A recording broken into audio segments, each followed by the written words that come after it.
Assalamualaikum warahmatullahi wabarakatuh. Semangat pagi teman-teman. Nah, pada kesempatan kita kali ini kita akan membahas dua bab yang sebenarnya sudah kita bahas pada beberapa minggu yang lalu, yaitu pada bab yang pertama adalah globalisasi dan neoliberalisme, dan yang bab kedua adalah permasalahan yang dihadapi oleh ekonomi kerakyatan. Nah, dari kedua bab tersebut saya gabungkan menjadi satu, menjadi kapitalis versus ekonomi kerakyatan. Di sini saya akan mempertentangkan dua sistem ekonomi tersebut. Dan pada pembahasan kali ini pun merupakan pembahasan atau konklusi dari kedua bab yang sudah kita pelajari pada beberapa minggu yang lalu. Tapi di sini saya hanya mengambil sistem ekonomi yang berlaku pada kedua bab tersebut. Pada bab yang pertama tadi, sistem perekonomian yang berlaku adalah kapitalis, dan pada bab yang kedua tentu sistem perekonomian yang terjadi adalah ekonomi kerakyatan. Tidak usah berlama-lama, marilah kita langsung saja ke pembahasan selanjutnya. Untuk mengingat lagi materi, maka kita awali dengan pembahasan apa sih itu kapitalis. Kapitalis adalah sebuah sistem ekonomi di mana perdagangan, industri, dan alat-alat produksi dikendalikan oleh pemilik. Pemilik di sini adalah pihak swasta dengan tujuan memperoleh keuntungan dalam ekonomi pasar, atau di sini cenderung berlaku pada pasar bebas. Dan di sini pun cenderung tidak menghalalkan campur tangan dari pemerintah. Nah, sistem kapitalis ini memiliki 3 prinsip dasar yang menjadikan ciri khas dari sistem ekonomi kapitalis.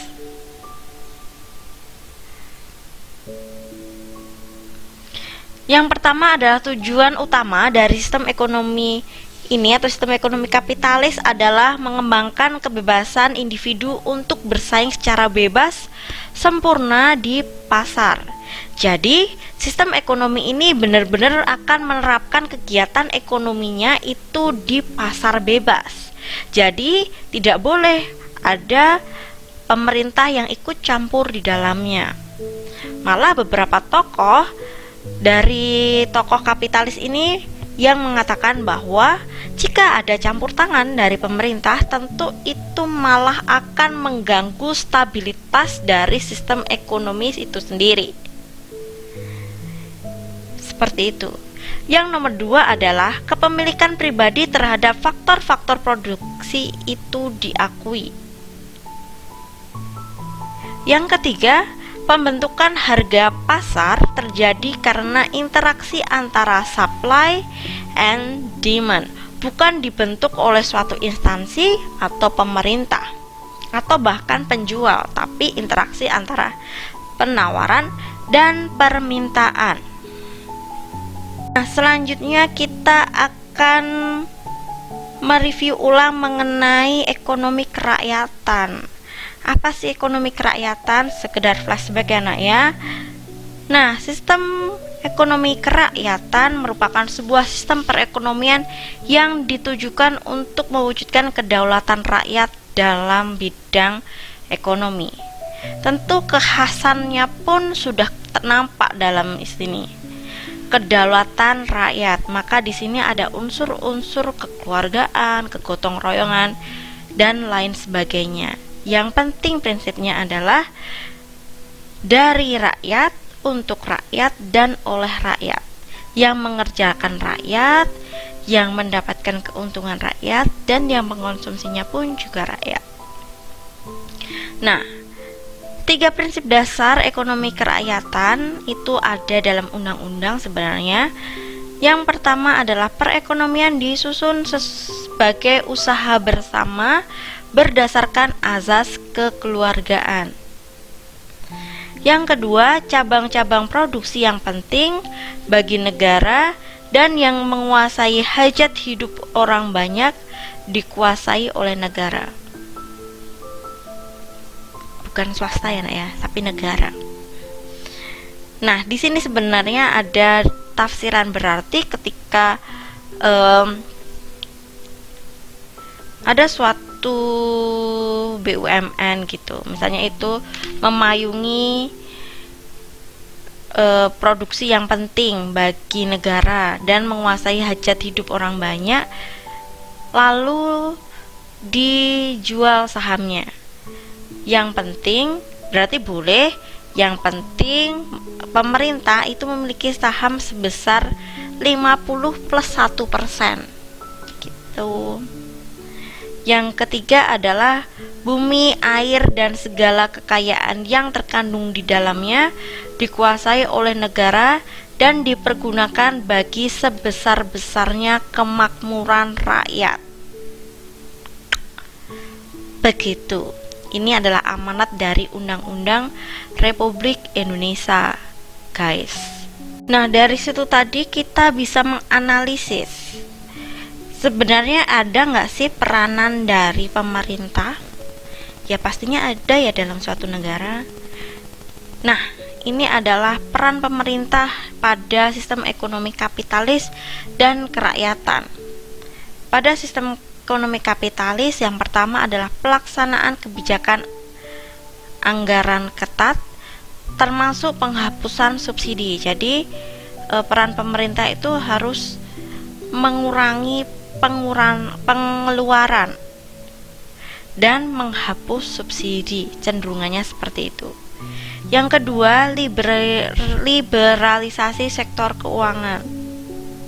Kita boleh berhutang dan lain sebagainya di pihak swasta tentunya. Lalu liberalisasi perdagangan, dibebaskanlah perdagangan tanpa ada batasan dari negara-negara lain, atau kita pun misalnya Indonesia ya bolehlah ekspor impor sebebas-bebasnya. Lalu pelaksanaan privatisasi BUMN. Seperti yang tadi saya katakan, yang penting agar tidak melanggar undang-undang ya, itu BUMN diprivatisasi. Kalau berdasarkan prinsip dari ekonomi kerakyatan tadi, yang penting tidak kurang dari 50% plus 1%. It's mean jika 49% itu dipegang oleh pihak swasta, it's okay. Itu tidak melanggar sistem ekonomi, tidak melanggar undang-undangnya Indonesia. Kalau dalam ekonomi kerakyatan itu mengembangkan koperasi karena suku guru dari perekonomiannya.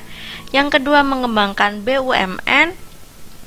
Dan yang tiga adalah memastikan pemanfaatan bumi, air, dan segala kekayaan yang terkandung di dalamnya bagi sebesar-besar kemakmuran rakyat itu harus dijamin oleh pemerintah.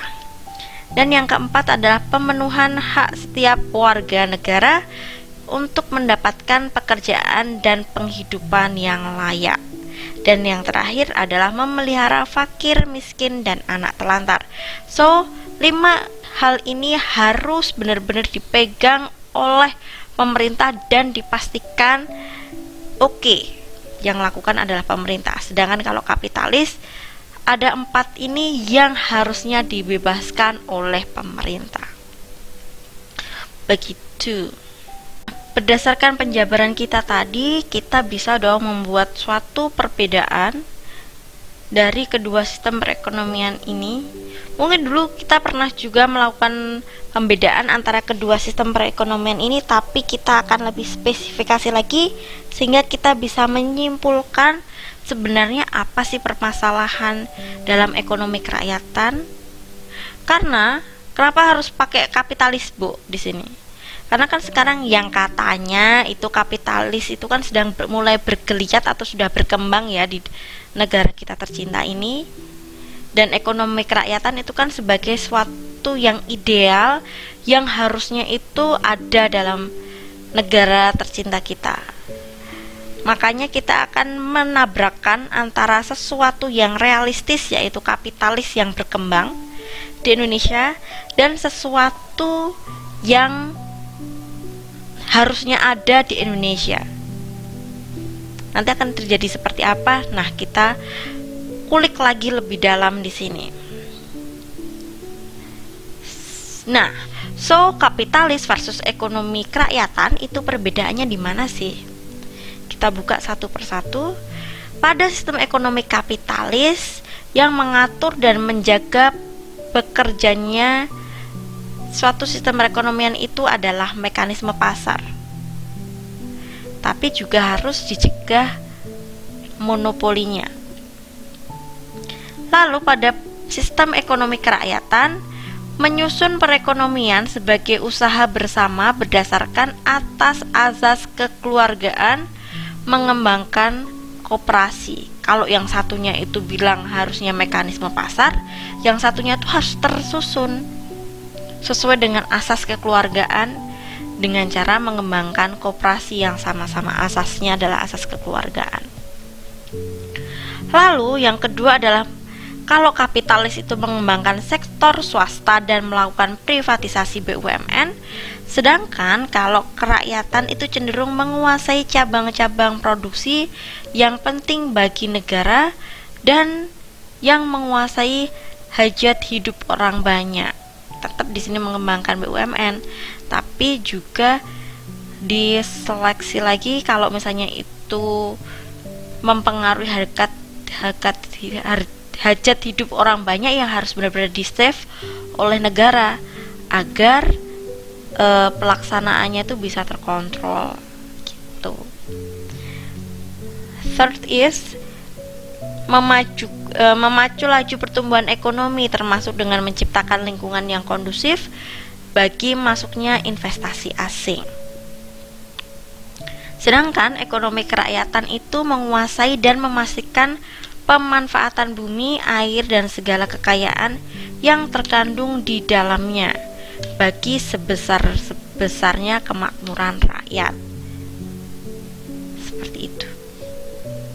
Yang nomor 4 adalah melaksanakan kebijakan anggaran ketat, artinya dikurangilah pengeluarannya, benar-benar diseleksi mana yang wajib dikeluarkan dan mana yang tidak, dan menghapus subsidi. Sedangkan ekonomi kerakyatan mengelola anggaran negara untuk kesejahteraan rakyat, memberlakukan pajak progresif, dan memberikan subsidi bagi yang membutuhkan tentunya. Nah, yang terakhir adalah melindungi pekerja perempuan, pekerja anak, dan bila perlu menetapkan upah minimum. Nah, kalau misalnya sistem ekonomi kerakyatan itu harus memastikan setiap warga negara memperoleh haknya untuk mendapatkan pekerjaan. Seperti itu. Lalu kita lihat bagaimana situasi perekonomian Indonesia saat ini. Nah, setujukah kalian bahwa di sini saya katakan Indonesia saat ini lebih didominasi oleh pelaksanaan agenda-agenda ekonomi neoliberal. Dan sebenarnya neoliberal ini merupakan warisan penjajah sehingga sistem perekonomian yang ada di Indonesia ini cenderung bercorak kolonial. Nah, ini pun ternyata kenapa sih kok masih berlaku Bu, padahal kan penjajahan udah dari tahun kapan gitu ya, kok masih berlaku dan rasanya juga kok masih ada coraknya di dalam sistem perekonomian Indonesia.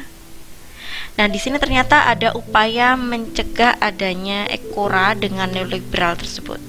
Yang pertama adalah terjadinya agresi atau perang dunia pertama dan kedua. Tujuannya itu adalah mencegah berdirinya NKRI yang berdaulat, mandiri, dan berkepribadian. Yang kedua, dipaksa untuk memenuhi syarat agar diakui kedaulatannya dalam KMB, Komisi Meja Bundar. Dengan syaratnya agar diakui tersebut adalah yang pertama adalah membayar hutang Hindia Belanda sebesar 4,3 miliar gulden, dan bersedia memenuhi atau mematuhi IMF, dan yang terakhir adalah bersedia mempertahankan keberadaan perusahaan asing yang beroperasi di Indonesia. Jadi kalau misalnya 3 hal itu tidak dilakukan, ya kedaulatan NKRI ini akan dipertanyakan gitu di dunia internasional. Lalu dilakukanlah tindakan adu domba agar kita tuh nggak maju-maju, makanya jangan gampang diadu domba ya nak ya. Lalu yang keempat adalah diselundupkannya sejumlah sarjana dan mahasiswa ekonomi ke Amerika guna mempelajari ekonomi liberal.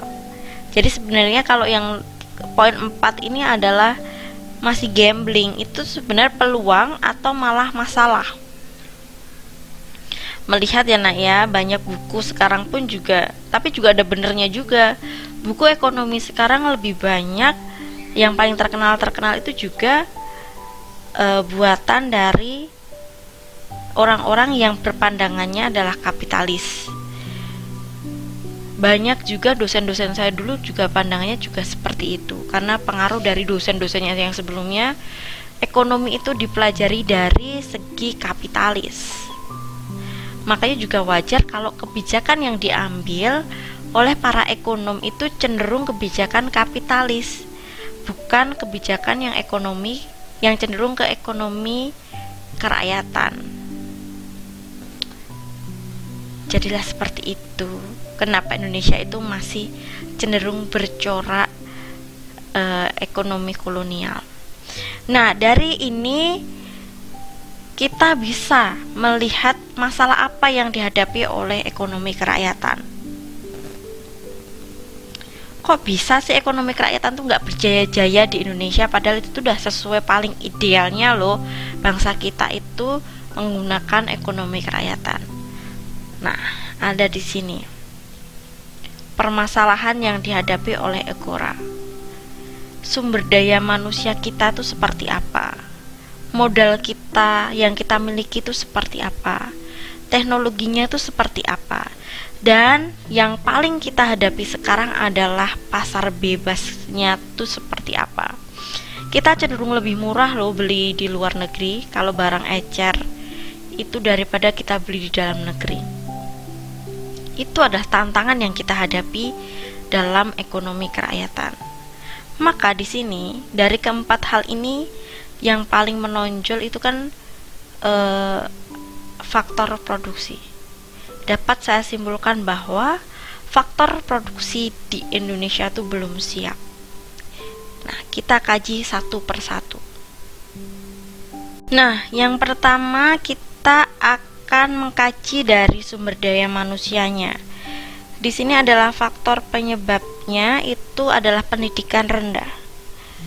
Jika kita bandingkan dengan negara-negara tetangga, pendidikan Indonesia itu cenderung rendah. Apabila kita bandingkan dengan Malaysia yang serumpun dengan Indonesia, mayoritas di sana itu penduduknya lulusan perguruan tinggi. Sedangkan kita mayoritas masih lulusan sekolah menengah atas atau SMP, SMA dan SMP segitu. Lalu yang kedua adalah distribusi SDM. Banyak dari kita itu cenderung kalau kerja itu mendingan di kota saja mencari rezekinya. Cenderung kita lulus kuliah pun kita akan pergi ke kota untuk mencari pekerjaan, sedangkan kita meninggalkan kampung halaman kita. Di situ juga menyebabkan distribusi sumber daya manusia yang terampil pun cenderung kurang menyebar, hanya ada di kota-kota besar biasanya. Nah, makanya menimbulkan karena distribusi SDM tadi yang tidak terampil dan tidak menyebar, menimbulkan bahwa SDM itu juga cenderung kurang terampil karena tidak ada transfer keterampilan di situ. Ditambah lagi pendidikan kita itu kan cenderung lebih ke teoritis, prakteknya juga sudah ada sekarang karena digalakannya SMK, tapi juga belum yang berjalan sempurna.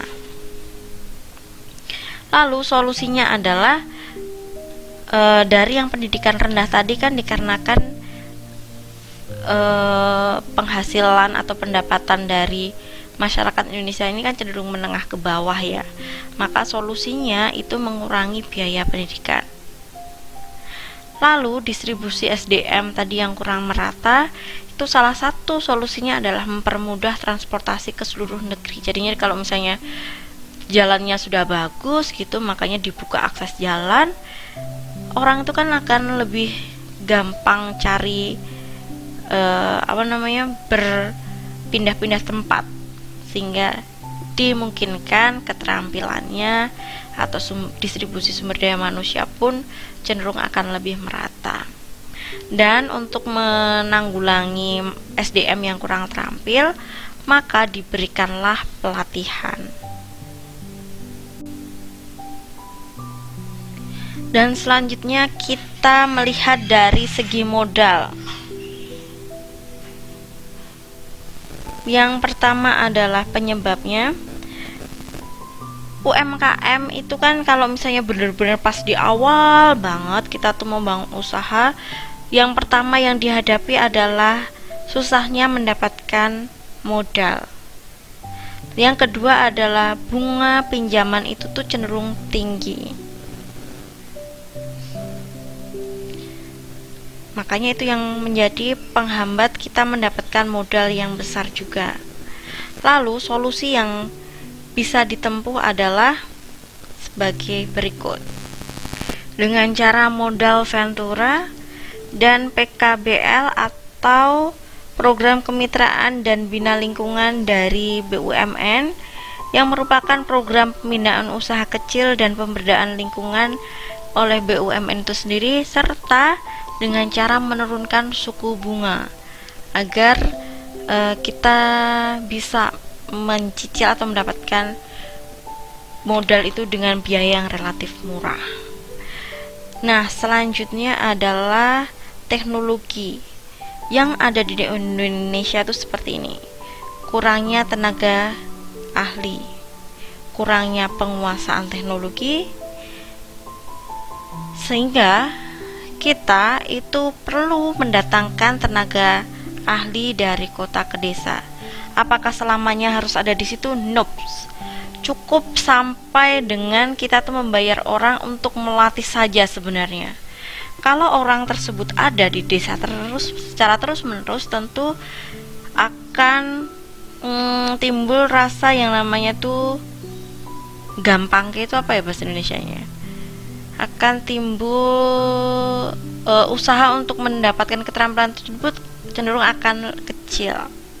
Maka cukup sampai warga di masyarakat tersebut itu sudah bisa menggunakan alat-alat. Saya rasa seperti itu, tidak terus-terusan.